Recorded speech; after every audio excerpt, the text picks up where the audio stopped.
El siguiente programa es clasificación C, para mayores de 15 años. Dirección de Espectáculos Públicos, Radio y Televisión. Ministerio de Gobernación.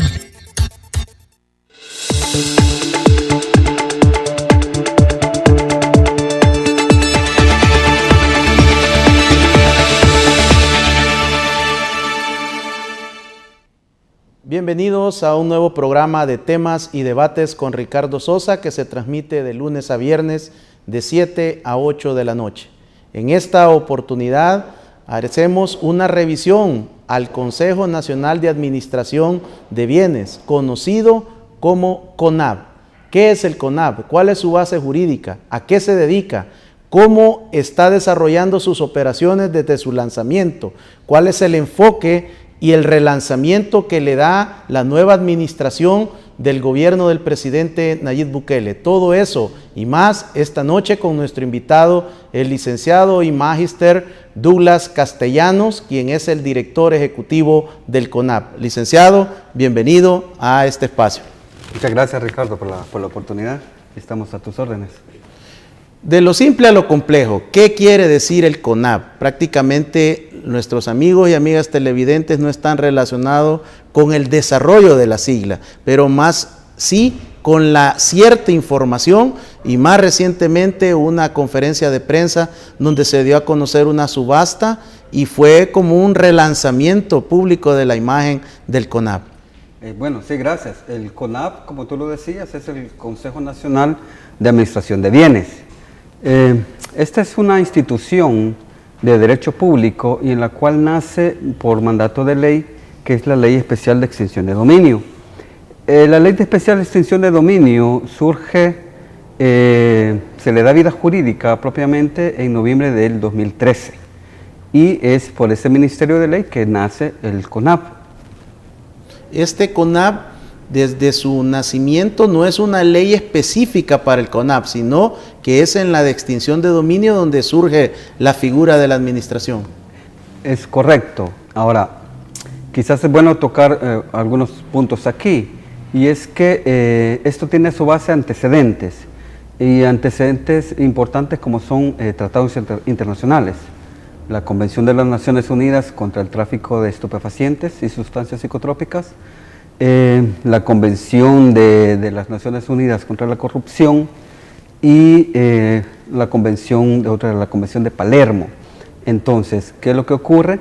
De que estas convenciones establecían o mandataban al Estado de El Salvador tomar ciertas medidas en cuanto a activos o bienes que puedan estar manejando algunas estructuras que se dedican a las actividades ilícitas. Entonces, estos son como antecedentes que tenemos previos a la Ley Especial de Extinción de Dominio. ¿En qué otros países, al menos de América Latina, está ya establecido un sistema de administración como el CONAB? Pues a nivel de Latinoamérica, pues tenemos aquí cerca Honduras, que es la OABI, y déjeme decirle de que esta institución en Honduras está muy fuerte, ¿verdad? Tiene activos, administrando activos muy fuertes, y que realmente nos llevan alguna ventaja, igual o mayor alcance quizás es la de Colombia, que es la SAE. Colombia, te puedes imaginar la cantidad de activos que pueda estar manejando provenientes de actividades ilícitas. Entonces, también está en Paraguay, que esa sí está un poco nueva, y en Perú, y casi en todo, en Chile, Argentina, pero desde México también, pero todos están bajo una línea en la que se está coordinando esfuerzos también a nivel internacional para fortalecer más este tipo de instituciones. ¿Qué hace el CONAB?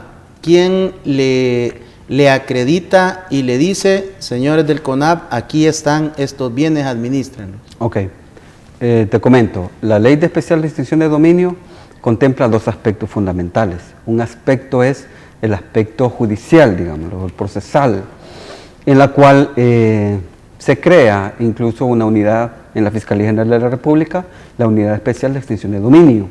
Se crea también el Juzgado Especializado de Extinción de Dominio. Pero en esas circunstancias de que estos convenios internacionales que te comenté, se habla de un comiso, o un comiso anticipado. Entonces, estos activos entonces deben de estar manejados y administrados por alguien. Sucede de que normalmente antes de esto, los procesos penales, con la figura del comiso, estos bienes permanecían depositados o administrados en un lugar. Hasta que estuviese una sentencia definitiva en los procesos penales, el Estado podía disponer de ellos. Hoy, con la Ley Especial de Extinción de Dominio, que crea la parte judicial, pero crea el ente administrativo, el ente encargado de velar porque estos bienes sean administrados, conservados y, ¿cómo se llama? Y si son bienes productivos, que estos sean dedicados a actividades rentables. Entonces ahí surge la figura del CONAP, la institución del CONAP como ese ente especializado para esos fines. ¿De quién depende en El Salvador? ¿Del Ministerio de Justicia y Seguridad? ¿O de la Fiscalía? ¿O es una administración compartida? No, te comento. Al revisar, cuando ustedes ven, por ejemplo, la Ley Especial de Extinción de Dominio, el artículo 60 establece el CONAP, su carácter. Es un carácter o su esencia es de derecho público. Tiene autonomía en lo económico, en lo técnico, en lo administrativo, lo operativo. Depende del Ministerio de Justicia presupuestariamente, ¿sí? Entonces, es una institución autónoma, en cierta manera, solo que presupuestariamente dependemos del Ministerio de Justicia. ¿El nombramiento del presidente del CONAP es una potestad del señor presidente de la República? No, este se hace mediante el señor ministro de Justicia y Seguridad Pública. La conformación del Consejo Nacional de Administración de Bienes es una comisión, es un cuerpo colegiado. Entonces, está conformado por el Ministerio de Justicia, Fiscalía General de la República, Corte Suprema de Justicia, Ministerio de Defensa, Policía Nacional Civil y Ministerio de Justicia. Por ley, la presidencia lo nombra el señor ministro de Justicia. Entonces, pero al final es un cuerpo colegiado por todas estas instituciones que son los que se llaman son los miembros del Consejo, quienes son la autoridad máxima del mismo. Una figura similar, parecida a la UTE. Es correcto, en sí, la cual bastante parecida. No, el presidente del CONAP no le reporta directamente y únicamente al señor ministro de Justicia y Seguridad, sino que a este organismo multilateral. Sí, si ustedes se dan cuenta, o tú te das cuenta perfectamente, son instituciones en las cuales sus actividades principales es el combate al crimen y a la delincuencia. Entonces, estas instituciones que tienen que ver con estas circunstancias son las que están representadas en el Consejo Nacional de Administración de Bienes. Este CONAP administra bienes producto de cualquier ilícito o tiene que ver únicamente con crimen organizado o qué delitos, qué bienes incautan y llegan a la administración de ustedes. Bien, buena pregunta. Los bienes normalmente que se administran son dos figuras. Fundamentalmente es en cuanto hay una figura que se llama bienes encautelados. ¿Qué significa esto? Son bienes que los cuales se han decretado una medida cautelar. Ahora, es importante separar dos cosas aquí, y es que en la actividad o bajo el marco de la Ley Especial de Extinción de Dominio no se persigue la actividad personal, es decir, no se persigue a la persona en sí y por sí, sino que lo que se persigue y lo que se trata de ver es la naturaleza jurídica, o más bien dicho, el modo de adquisición de un bien, de un activo, ya sea que sea de una empresa o de una persona natural. Entonces lo que tenemos que ver es cómo se adquirió ese bien, con qué fondos, qué origen tuvieron y qué destino tiene. Douglas, en ese aspecto han existido muchas dudas en la población porque de los bienes que ustedes administran, algunos vienen quizás desde el siglo pasado y que hay evidencia histórica y otro tipo de evidencia documental y referencial que ese bien le correspondía por herencia ya de 2 o 3 generaciones, pero el involucrado en la actividad delictiva en el proceso pierde el dominio de ese inmueble, pero la gente se pregunta, pero mire, si esa finca, esa casa, ese bien, nosotros sabemos que le pertenecía al tatarabuelo o al abuelo de esta persona. ¿Cómo se da esa figura? Sí, el artículo 6 de la Ley de Extinción de Dominio establece los motivos, las causas o los presupuestos, dice esta ley, en las cuales se va a establecer las acciones a seguir por parte de Fiscalía General de la República. Y un aspecto que se discute bastante, pero a mi forma de ver y mi análisis es de que es procedente. Y esto es así. Si una persona ha heredado, tiene un bien y este lo ha adquirido legítimamente, digamos, pero si a este bien en particular, esta persona se dedica a alguna actividad de carácter ilícito y a ese bien le inyecta, le pone algún dinero o otro bien de carácter ilícito y lo fortalece, le da un plus a ese activo, en consecuencia es lo que en teoría y legalmente se llama la figura de la mezcla. Entonces, ¿qué ocurrió? Con ese bien adquirido legítimamente se contamina. Entonces, al estar contaminado de esa forma, pues ya está sujeto a una posible extinción de dominio. ¿Se establece en la ley o en el procedimiento algún monto? Es decir, lo heredé, pero solo le cambié las ventanas a un cuarto, o tiene que ser de miles de dólares o hacer una transformación en el activo. No hay un monto establecido, Ricardo. Lo que sí te puedo decir es de que por lógica, por sentido común, por una sana crítica también por parte de un tribunal, creería yo de que unas mejoras deben ser considerables y sustanciales, ¿verdad? Para poder decir si esto es realmente se le ha inyectado y se ha mejorado este activo en razón de alguna actividad ilícita que alguna persona pueda realizar.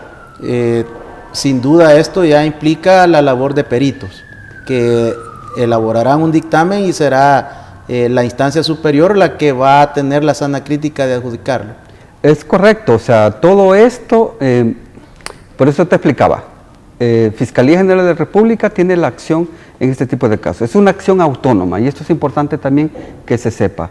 Esta acción autónoma no depende de tal vez algún proceso penal que algunas personas puedan estar enfrentando con la acción de extinción de dominio.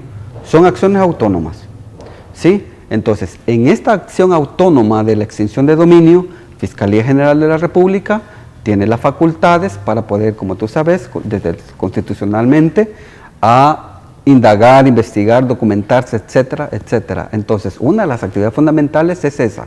Cuando se realiza, se determinan valúos, se determinan montos, se van a hacer estudios registrales de matrículas de comercio, matrículas de propiedad, etcétera. Y en el caso, Douglas, de una vivienda adquirida hace 15, 20 años por un crédito hipotecario y luego esta persona se involucra en cualquier actividad delictiva, ¿aplica? Puede aplicar en cuanto a lo que te comentaba. Si ese bien fue adquirido legítimamente, así como tú lo planteas, pero si se establece que ese bien le fue contaminado con la inyección de activos provenientes de una actividad ilícita, puede ser sujeto a extinción de dominio. Y si la persona involucrada en la actividad delictiva solo la adquiere como para lavar el dinero y luego este bien lo pone en alquiler y ahí se va pagando la casa solita o se da esta operación, ¿cuál es la lectura en ese caso? Ok, yo creo que ahí era importante también partir de lo que tú planteabas en la presentación de este programa, y es que, ¿cuál es la base constitucional? ¿Sí? Te comentaba los convenios, pero veamos nuestra Constitución de la República. La Constitución de la República establece de que el derecho a propiedad va a estar constitucionalmente protegido, ¿sí? Ahora, entendamos que el derecho de propiedad no es absoluto. Allá el 102 ahí de la Constitución de la República establece que la propiedad privada debe estar en función social. Entonces, si la propiedad privada no está en función social, ¿cómo entender esto? Es decir, la función social va a estar en razón de armonía, de seguridad y que exista una buena convivencia social. Contrario sensu, si esa propiedad no es para esos fines, entonces ¿qué ocurre? Se desnaturaliza la función social de la propiedad. En consecuencia, es que nace, esta tiene su base constitucional sobre esas líneas planteadas en la sentencia de la Sala de lo Constitucional, por una inconstitucionalidad que se planteó respecto a esta ley. Si la persona no le inyecta dinero para mejorar el inmueble, pero sí fue producto de una operación delictiva como puede ser el narcotráfico, la extorsión, trata de personas u otra tipología delictiva, de igual manera existe toda la competencia para incautar ese bien. Sí, es que en efecto, o sea, y eso es importante subrayar algo, y es que, por ejemplo, a ti, a mí, a los compañeros del equipo técnico aquí, por ejemplo, todavía quizás estamos hipotecados hasta con 60, 70 años para adquirir una propiedad. Es decir, el derecho a propiedad que yo tenga sobre un bien que tanto me ha costado, a base de trabajo honesto, es lo que el Estado debe de proteger. El Estado está llamado a proteger que un derecho a propiedad adquirido honestamente, con mucho esfuerzo, y que la mayoría de salvadoreños, el 90, el 95% de salvadoreños lo hace de esa forma, ese derecho a propiedad debe de protegerse. Contrario sensu. ¿Qué tal si unas personas que de repente tienen viviendas, etcétera, y no se sabe, no han trabajado dignamente, no han trabajado honestamente, pero por eso es el proceso de investigación. Si Fiscalía establece de que no hubo forma cómo legitimar, es decir, cómo legitimar de que ese bien lo adquirió legalmente, no debe protegerse. Importante, esta noche estamos conociendo la actividad, la administración del Consejo Nacional de Administración de Bienes, CONAB, institución vital para la República, para el Estado salvadoreño, y en la segunda mitad de este programa conoceremos cómo va la administración del CONAB. ¿Están siendo eficientes, efectivos? ¿Están administrando productivamente estas empresas de personas naturales o sociedades? No nos cambie, regresamos después del corte.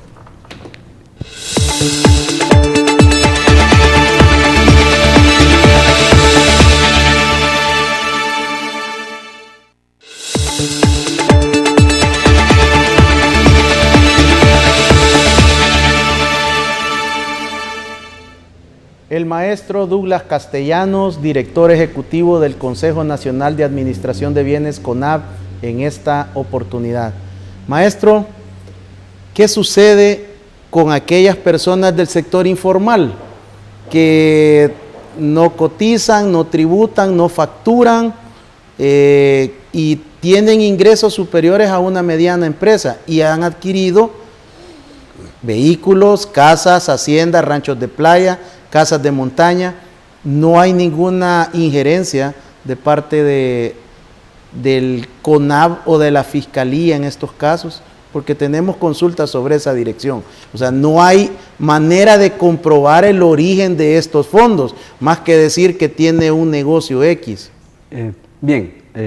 Creo yo que es importante que por eso te explicaba, la ley de extinción de dominio tiene dos aspectos importantes. Una es la fase procesal, y en la fase procesal se establece una fase de investigación que es propia de la Fiscalía y una fase de judicial. La fase judicial inicia con la presentación de la solicitud de la extinción de dominio al juzgado especializado de extinción de dominio. En la fase procesal se establecen dos audiencias, una preparatoria y una de prueba o de vista pública, si se quiere. Entonces, ¿qué ocurre? Que Fiscalía, previo a la presentación de solicitud al Tribunal Especializado de Extinción de Dominio, ha hecho toda una información, ha documentado, ha investigado. Si en esta investigación se establece claramente de que la persona, los bienes que pueda haber adquirido, se discute su legitimidad de adquisición, esto puede dar lugar a que se procese o dé lugar a una demanda de extinción de dominio.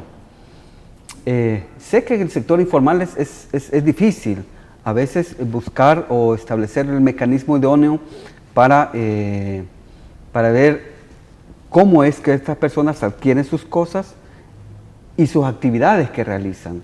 Entonces, pero esa es una labor ya más de investigación de la Fiscalía.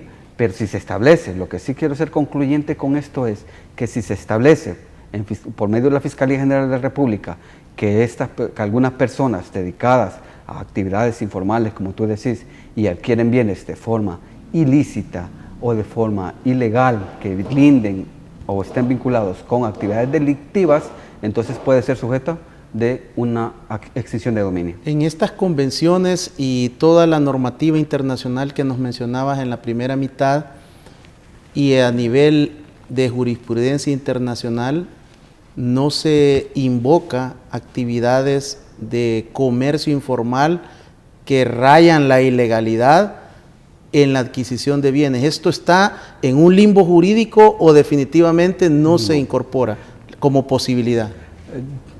Buena pregunta. Yo considero de que, te comento, los convenios internacionales que te he mencionado fundamentalmente están ligados a tráfico ilícito de drogas, a trata de personas, a contrabando de armas, contrabando de narcotráfico.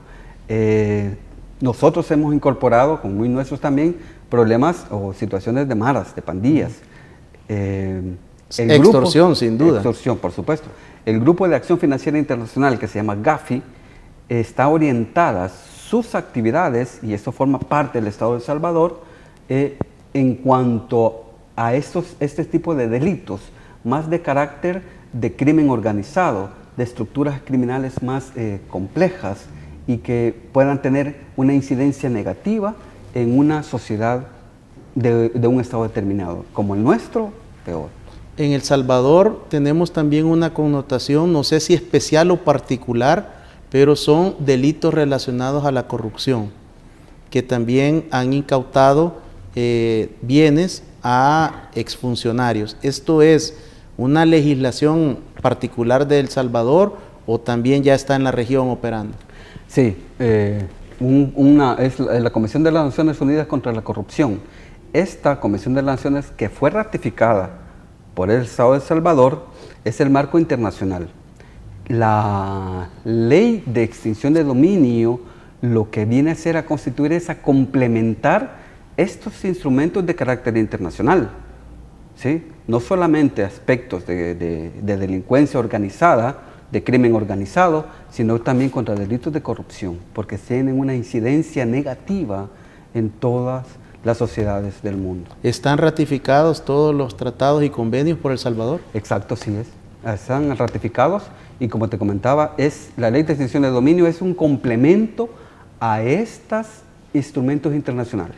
No necesitamos una legislación especial. Con esta que se tiene en este momento, ¿se aborda todas las ratificaciones de las convenciones o debemos esperar alguna ley especial diferente? No, yo pienso de que tenemos el marco legal apropiado. Ahora, quizás con la experiencia, con las prácticas, con el día a día, quizás va a ser necesario, quizás como en un futuro, poder quizás hacer algún tipo de reformas, ¿verdad? Entonces, que son propias de la experiencia misma en la aplicación de la ley, que nos va dando para ir en alguna medida mejorándola. Como CONAB, como sistema de administración del CONAB, ¿están satisfechos con el cuerpo normativo en este momento? Sí, algunas cuestiones sí creemos de que sí son necesarias mejorarlas, pero por el momento pienso de que sí tenemos las herramientas legales idóneas. ¿Es una ley de avanzada o no tanto a ese nivel lo que se generó en la Asamblea Legislativa? No, sí, considero de que sí es una ley de avanzada. Y es más, es un paso importante en un Estado democrático de derecho. Es decir, sin este instrumento, ¿qué hacer o cómo se haría antes de este instrumento? ¿Qué pasaba con todos estos activos que eran adquiridos de forma ilícita? Habría que esperar sentencias en materia penal, por ejemplo, que durasen, ¿qué? 5, 10 años, 20 años, y el Estado de El Salvador no podía percibir ni utilizar ningún tipo de estos bienes que eran adquiridos de esta forma. Se ha criticado mucho que esta ley fue un copy-paste de una ley colombiana. ¿Qué tan cierto es en esto, en este aspecto, o cuáles son los aspectos diferenciales propios salvadoreños? Pienso de que Colombia nos lleva años luz de ventaja y las experiencias que fueron tomadas de la experiencia colombiana fueron tomadas para esta ley. No es cierto que sea un copy-paste. Aquí tenemos muchos aspectos en los cuales son propios de nuestra cultura y de nuestra constitución misma. No podemos, un marco normativo no puede ser un copy-paste, sino que ese marco normativo debe nacer bajo el marco de nuestra Constitución de la República. Y en ese sentido tenemos que apegarnos a lo que dice la Constitución de la República desde su proceso, desde las iniciativas hasta todo el proceso de formación de ley. El 1DC, que es la Oficina de Naciones Unidas contra la Droga y el Delito, tuvo mucho que ver en la formulación y en el cabildeo para la aprobación de esta ley especial. Fíjate de que, como tú sabes, yo estoy recién nombrado, juntamente con el consejo, los concejales actuales. Estamos prácticamente, desde el servidor comenzó en agosto, junio, julio fueron nombrados los nuevos miembros del consejo, y experiencias anteriores, hechos, no te podría decir categóricamente con un sí o con un no, esa es tu pregunta. ¿Cómo se dio la llegada del nuevo gobierno de la administración del presidente Bukele y coincide con cambios dentro de la Fiscalía General de la República, también con el nombramiento del doctor Raúl Melara, un nuevo director de la Policía Nacional Civil, el comisionado Mauricio Arreaza Chicas, un nuevo ministro de la Defensa? ¿Cómo está esta administración? ¿Fue un cambio total o han quedado algunos funcionarios de la gestión anterior? Vean, en lo particular, cada quien tiene su estilo, su forma de ver las cosas. La administración anterior tiene, o sea, mencionarte puede ser de que haya elementos valiosos, lo cual hay que considerar, y también, pero hay un aspecto importante. Cada quien lleva su estilo, una forma, una visión. Entonces, y esta cambia. Nosotros en particular, con el presidente del Consejo Nacional de la Administración de Bienes, el licenciado Alas Gudiel y todo el consejo directivo y ese servidor, queremos honrar lo que fundamentalmente dice el artículo 74 de la Ley de Extinción de Dominio en cuanto a competencias del CONAV, y es que los bienes que se adquieran o que el CONAV esté administrando, ponerlos en actividades rentables, que esta rentabilidad no es para el CONAV, sino que va a ser para la terminación del proceso y que posiblemente estos beneficios vayan a llegar a manos del Estado cuando una sentencia de extinción de dominio lo establezca de esa forma. ¿Es suficiente un tribunal especializado para todos los casos que tienen o ya está saturado como el sistema normal de justicia? Pienso de que nuestra relación es tripartita, es decir, el CONAV tiene una relación triangular, Fiscalía General de la República, el Juzgado Especial de Extinción de Dominio, CONAV. Lo que me he percatado es que sí, en efecto, creo yo de que el Tribunal Especializado de Extinción de Dominio está un poco saturado, está con una carga laboral bastante considerable, pero no obstante ello, este tribunal, diría yo, de que resuelve de forma expedita, muy competentes y muy profesionales. ¿Será un mito, un tabú? ¿Qué tan cierto es que una vez un bien llega al CONAV, la persona no puede recuperarlo? Es decir, ya es un hecho que lo pierde. Buena pregunta. Veamos, es que el proceso de extinción de dominio contempla que unas medidas o instrumentos legales importantes es la medida cautelar. ¿Qué significa esto? La medida cautelar es que estos bienes pasan en administración del CONAV.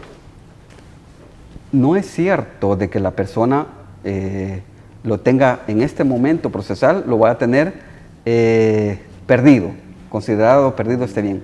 Está en administración nuestra. Entonces, ¿qué ocurre? ¿Cuándo se va a determinar esto? Se va a determinar cuando termina la fase procesal que les comentaba y el Tribunal Especial de Extinción de Dominio declare que da lugar la extinción de dominio y que el dominio sobre ese bien pasa a favor del Estado. Pero el proceso de si es en un juzgado civil o en un juzgado penal y el imputado sale sin condena, es exonerado, tampoco implica que recupera los bienes. Exactamente, esto es importante que se sepa, y es que el ejercicio de esta acción de extinción de dominio es autónoma. Esto puede significar una cosa, significa de que si una persona está procesada penalmente por alguna actividades ilícitas y se tiene un proceso de extinción de dominio por el bien que fue adquirido ilícitamente, entonces que tiene un origen o tiene una destinación ilícita. En el proceso penal puede pasar dos cosas, o se absuelve o se condena. Ese resultado de ese proceso es indistinto al juicio de extinción de dominio. ¿Sí? Entonces, ¿por qué? Porque allá en el proceso penal se investiga y se puede condenar la conducta de la persona. En cambio, extinción de dominio se va a verificar la adquisición legal o ilegal de ese bien. Pero no es un poco contradictorio, digamos, nosotros que no somos abogados, la gente que nos está sintonizando dice, ¿y cómo es posible que en el proceso penal lo absuelvan, pero en extinción de dominio es condenado y lo pierde? Sí, no, muy buena pregunta. Y es que, veamos, si el ejemplo que te ponía, una persona va a adquirir su casa, ¿qué es lo que tiene que hacer? Trabajar honestamente, va al sistema financiero, ¿qué es lo que le va a pedir? Su constancia de trabajo, referencias personales, referencias crediticias, y tiene que hacer todo un proceso. ¿Para qué? Para que garantice de que el crédito que le van a dar, lo va a honrar. ¿Qué sucede? Que esta persona va a adquirir ese bien de forma honrada, lícita, bajo los parámetros que la ley le establece. Pero si estos bienes, otra persona, indistinta a la que te pongo como ejemplo, adquiere bienes y que no sabemos cómo adquirió la forma de esa adquisición, entonces ahí es lo que se persigue, es el bien, porque el bien está viciado y no cumple la función constitucional que tenga el derecho de propiedad en función social. Cuando una persona es intimada del delito y la fiscalía ha hecho todo su procedimiento interno, inmediatamente se da la intimación, posiblemente la captura, y de inmediato también se envía la señal para inmovilización de bienes, de cuentas. Pero si este proceso, en el proceso penal, esta persona es absuelto, es que no encontraron la verdad jurídica o que había vicios en la investigación, ¿y por qué va a perder el bien? Buena pregunta. Es que lo que se está viendo en un proceso penal es la conducta de una persona.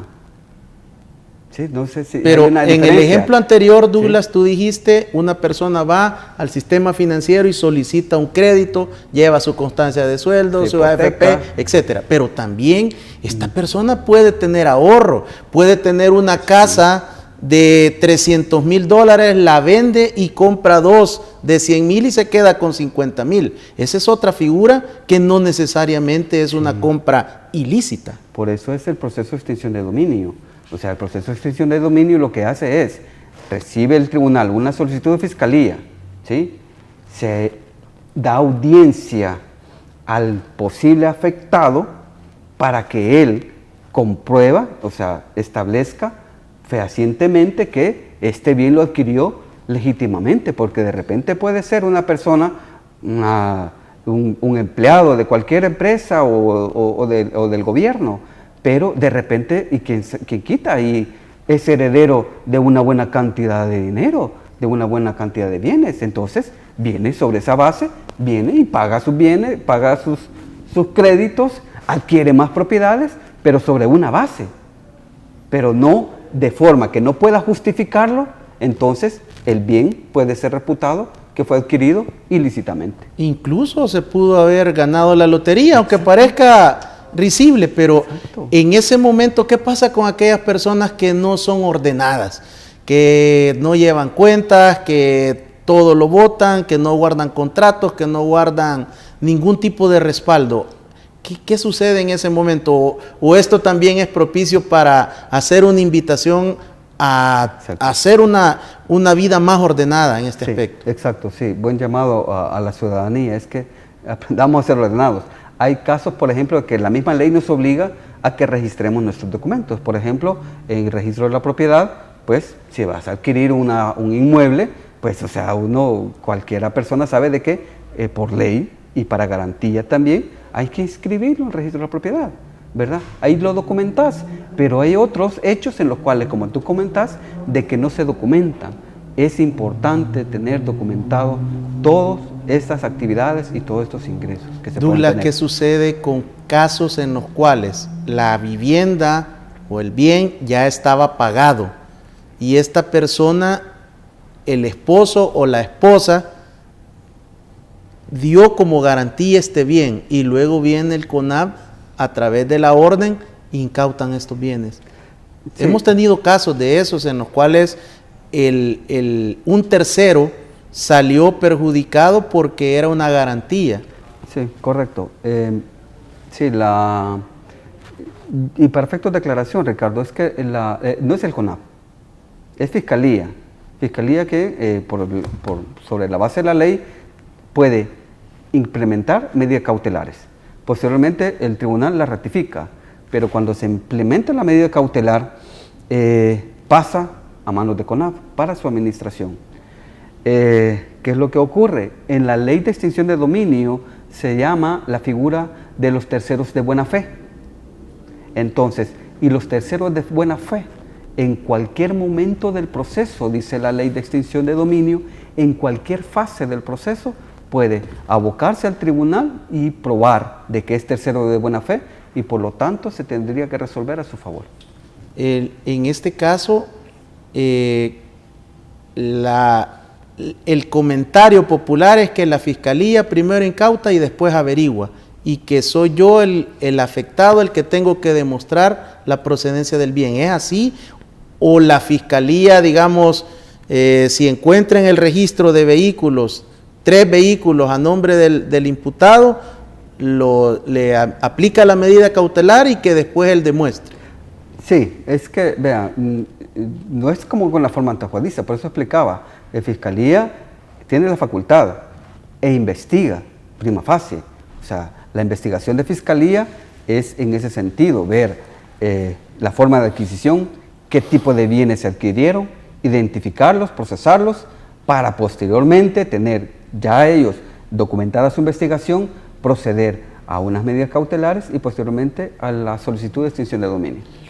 Más que interesante esta segunda mitad con el maestro Douglas Castellano del CONAV, quien nos ha expuesto cuál es el método, el sistema de organización, cómo funciona, cómo opera la base jurídica y también la base también del tribunal especializado.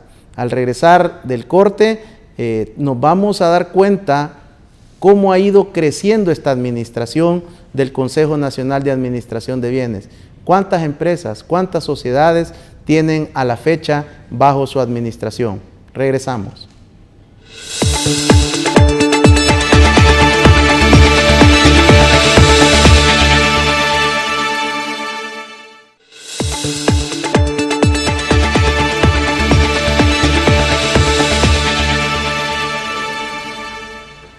Temas y debates con Ricardo Sosa de lunes a viernes de 7 a 8 de la noche con un tema interesante y novedoso en televisión, la administración del Consejo Nacional de Bienes, el CONAV, a través de la figura del director ejecutivo, el maestro Douglas Castellanos. Douglas, ¿cuál es el estatus de la administración del CONAV? Esto inició con 1 o 2 inmuebles y ahora es realmente toda una corporación de administración con diferentes rubros, sectores de la industria, del comercio, de medios de comunicación. ¿Cómo va el CONAV? Sí, interesante pregunta. La verdad es que en la Comisión Nacional de Administración de Bienes tiene una gama de bienes productivos, se le llaman, en la que estamos administrando. Tenemos dentro de diferentes rubros, tenemos desde el tema de seguridad privada, el tema de seguridad, tema de café, el tema de hoteles, el tema de gasolineras, el tema de, ¿cómo se llama? Medios de comunicación. Los medios de comunicación, las radios, televisión. Tenemos también diferentes bienes en los cuales es variable la cantidad. Sí, también tenemos casos nosotros es conocido como el caso de la leche líquida, que son unos semovientes que fueron, ¿cómo se llama?, que producen alrededor de 70 litros de leche anual, diarios. Entonces, que tuvo un cuidado especial, esos semovientes, y que son una mina realmente esos. Pero sí, existe toda esta gama, toda esta variedad de bienes en los cuales el CONAV los está administrando. Esta administración es que a ustedes les llega un grupo de empresas de medios de comunicación. Sin duda no tienen personal competente ni que ha administrado dentro del CONAV. ¿Qué hacen? ¿Subcontratan? ¿Es una figura de un contrato temporal? ¿O ustedes licitan en una bolsa diferentes plazas para gerenciar estos negocios? Vea, la Ley de Extinción de Dominio y su reglamento nos establece y nos faculta una serie de herramientas legales. Lo primero que se hace, obviamente, cuando se adquieren este tipo de bienes es separar los posibles afectados. Es decir, las personas que están afectadas en este proceso de extinción de dominio y que se les incauta estos bienes, no pueden seguir administrando esto. ¿Por qué? Recuérdese, CONAV debe de ser respetuoso del marco legal, debe de ser cumplir todo el ordenamiento legal. ¿Y qué tal si estas administraciones anteriores al CONAV o de estas personas que pudieran estar afectadas quizás no estaban dentro del marco legal adecuado? ¿Sí? Entonces, tenemos que ordenar esto, desde pago de impuestos, desde pago de derechos, los pasivos, las obligaciones laborales, previsionales, AFP, Seguro Social, cumplir las obligaciones laborales, etcétera. Entonces, puede surgir que prima facie la administre directamente el CONAV, pero con la figura podemos utilizar figuras de arrendamiento, figuras de administración, hasta incluso figuras de las llamadas ventas anticipadas. Douglas, hay ciertos giros en el país que son de alguna manera altamente especializados. Ejemplo, medios de comunicaciones como este Canal 67. ¿Qué pasa con lo que se ha comentado de la posible involucramiento a un principio de constitucionalidad de incautación de un medio de comunicación?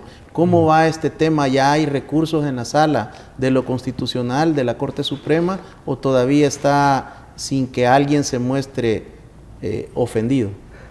Sí, muy buena pregunta. La cuestión es esta. No recuerdo el número de sentencia, pero hay una sentencia en la sala de lo constitucional que trataba sobre la inconstitucionalidad de esta ley. Y entonces, en esa sentencia, la sala estableció que estos tipos de bienes o este tipo de empresas que se dedican a los medios de comunicación, la administración como tal debe de pasar a manos del CONAV. Lo que sí dice la sala, la sentencia de la sala de lo constitucional es que debe de respetarse la línea editorial. Entonces, ese aspecto, el CONAV por el momento, y lo seguirá haciendo, es que se va a respetar la línea editorial que tiene trazada un determinado medio de comunicación.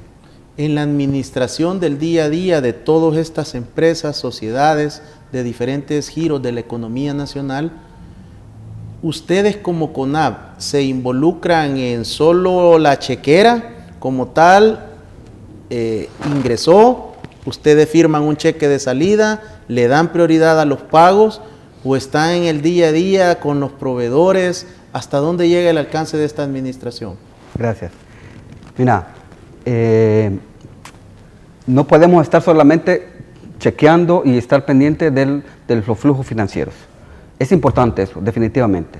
Pero te comento, esta administración, la visión es que realmente los bienes sean rentables, que los bienes que tenga el CONAV, su administración, sean rentables.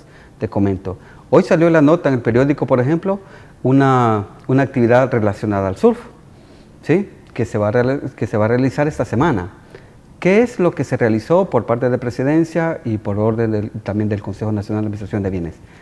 Es una gran cantidad de vehículos que se tienen, cerca de 300, 400 vehículos que se tienen incautelados.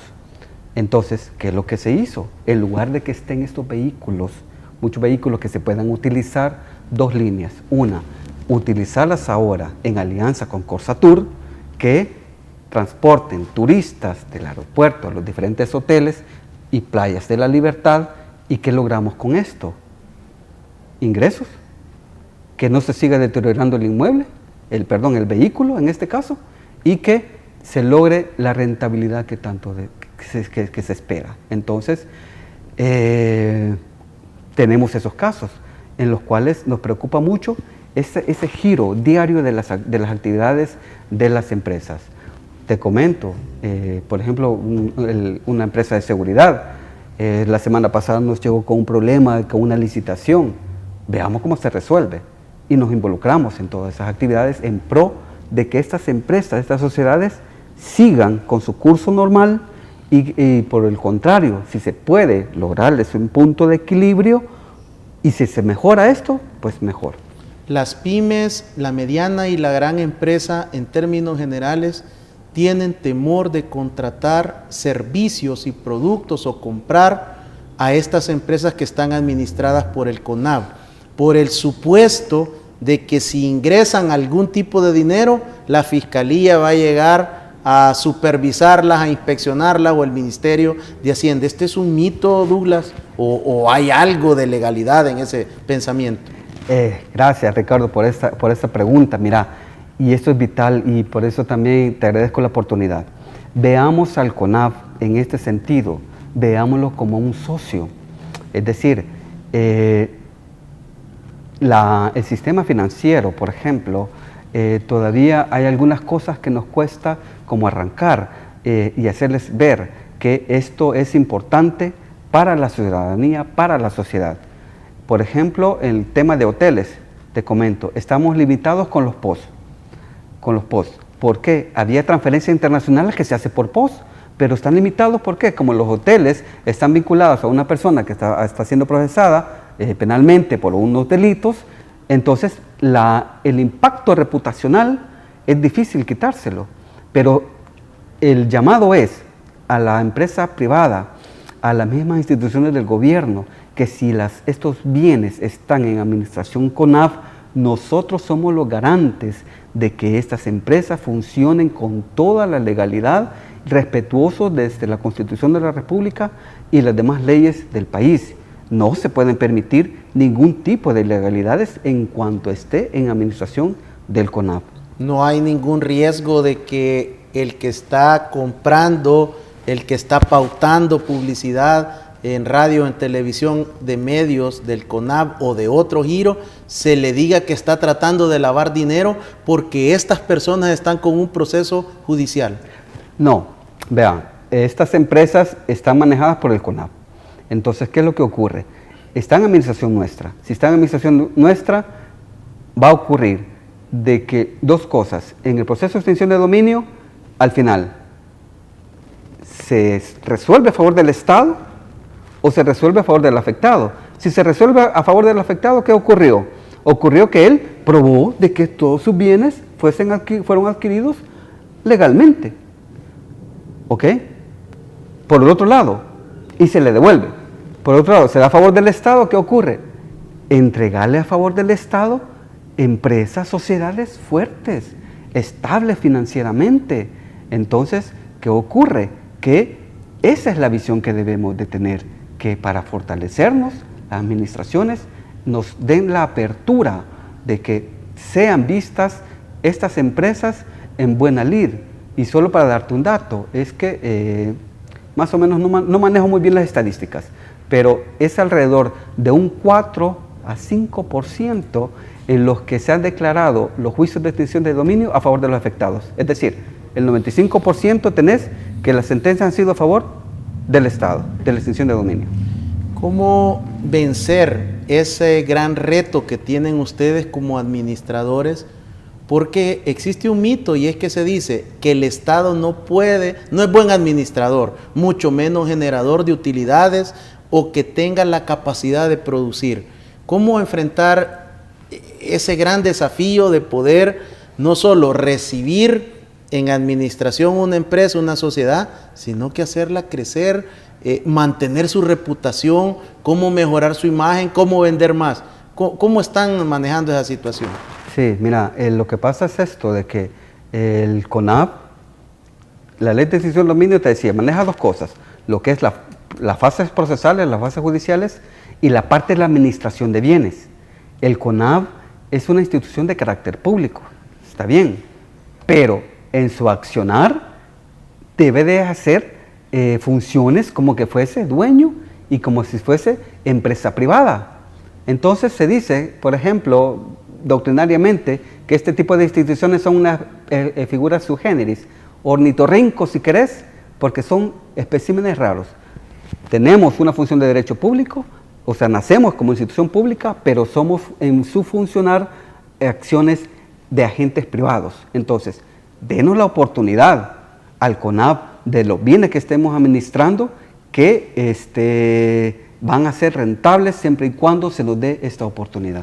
¿Cuánto tiempo hay que esperar para que un ciudadano que tiene la intención de invertir en un arrendamiento, en una figura de administración, vía concesión o administración del CONAV, pueda hacer esa solicitud? ¿Tiene que esperar a que finalice todo el proceso o de inmediato puede mostrarse interesado en el CONAV? No, es inmediato. O sea, cuando sucede lo que se llama legalmente las materializaciones, es decir, cuando Fiscalía o Tribunal entrega estos bienes al CONAV, el director ejecutivo tiene la facultad de generar dictámenes o proponer dictámenes al Consejo Nacional de Administración de Bienes. Y los dictámenes pueden ser arrendamientos, concesiones, administraciones, dependiendo de las figuras que más convenga al bien mismo. Entonces, puede darse esa solicitud en esas primeras fases y el CONAV obviamente estaría en la obligación de analizarlas y estudiarlas. Y no va a esperar tampoco un mes para que se le resuelva. Tiene que ser, en mínimo creería yo, unos 5 días dependiendo la complejidad del bien o de las cosas como se encuentren. Recuerdo también algunas casas en alquiler que estaban con unos valores realmente que uno decía, esa casa en esa zona no cuesta eso. O sea, aparentemente el CONAV estaba también saliéndose del precio de mercado. ¿Cómo controlan ese aspecto o no han tenido la oportunidad de revisar esa base? No, vea, y hay un problema, como hemos encontrado algunos bienes en CONAV, pero no quiero tampoco tirar responsabilidades a nadie, pero teníamos una gran cantidad de bienes inmuebles, de casas propiamente, en los cuales estaban pero deterioradas, bien deterioradas, y es porque no habían fondos suficientes a efectos de darles un mantenimiento adecuado. Entonces, es preocupación de esta administración que esto no se siga deteriorando. Por lo tanto, se están tomando ya medidas a efecto de poder invertir, que estos bienes se conserven y para que también un bien, como por ejemplo una casa, un rancho en la playa, sea atractivo, debe dársele un mantenimiento. Pero como contrapeso, esto debe de generar un dividendo, es decir, debe de generar algo. Por lo tanto, generalmente esto se da en arrendamiento.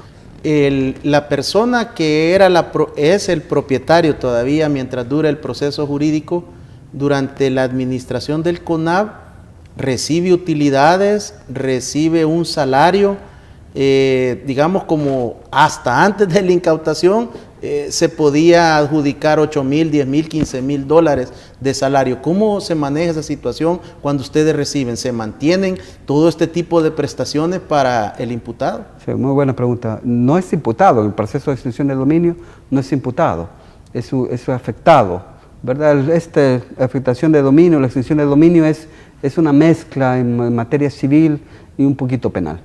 Pero lo que se hace es, cuando se entregan este tipo de bienes de esta naturaleza, se separa a los afectados. Es decir, que no tengan ninguna injerencia en la administración de esos bienes y en consecuencia tampoco ningún tipo de beneficio debe de tener. Es decir, estas personas ya no pueden hacer como ventas directas. Yo era amigo de uno de ellos y llego y hago un negocio con él. Es administración del CONAP plenamente. Exactamente, es a partir de las materializaciones que se entregan al CONAP, que es el CONAP el que va a disponer, obviamente con todos los trámites de ley, pero ya los afectados no pueden poner manos sobre esos bienes que han sido entregados. Maestro Douglas Castellano, quiero agradecerle el haber aceptado mi invitación. Envíele un cordial y respetuoso saludo al señor presidente, el licenciado Alan Gudiel, al consejo directivo, porque realmente ha sido muy valiosa esta información.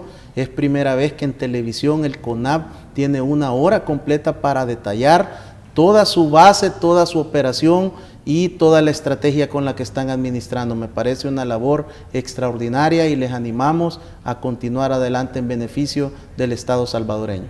Muchas gracias, Ricardo, y nada más, si me das un minuto, hacer ese llamado, ¿verdad?, de que nos den la oportunidad al CONAP, a la empresa privada, a las mismas instituciones de gobierno, en cuanto nos colaboren a que estos bienes realmente sean administrados bien, sean productivos y sean rentables. Amigos y amigas televidentes, en esta noche hemos conocido el funcionamiento del Consejo Nacional de Administración de Bienes CONAP. Una de las lecturas más importantes de esta oportunidad es para el sector privado, a que no tienen nada que temer y solo es de coordinar con el CONAP para que puedan seguir comprando los bienes, los servicios, los productos de estas empresas bajo la administración del CONAP. Ha sido un privilegio estar con ustedes, los espero el día de mañana. Bendiciones.